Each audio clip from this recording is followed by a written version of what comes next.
যুক্তরাষ্ট্রে মিশিগান বিএনপির উদ্যোগে মহান স্বাধীনতা দিবস পালিত হয়েছে। গত 29 মার্চ রোববার সন্ধ্যায় স্টেটের হ্যামট্রাক সিটির আলাদিন রেস্টুরেন্টে দিবসটি উপলক্ষে আলোচনা সভা অনুষ্ঠিত হয়। এতে প্রধান অতিথি হিসেবে ভার্চুয়ালি বক্তব্য রাখেন বাংলাদেশ জাতীয়তাবাদী দল বিএনপির আন্তর্জাতিক বিষয়ক সম্পাদক আনোয়ার হোসেন খোকন।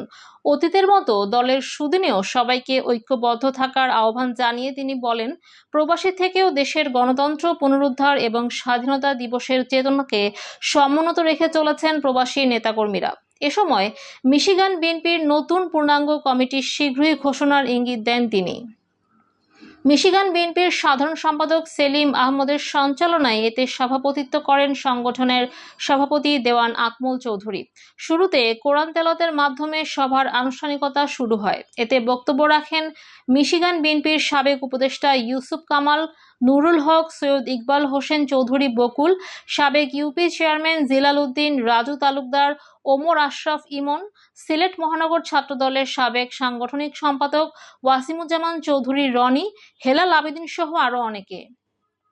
এতে কোরআন তেলাওয়াত করেন আব্দুল মুকিত পন্নী। স্বাগত বক্তব্য রাখেন শরীফ মাহদি ও আলী সব্বর খান বাবর।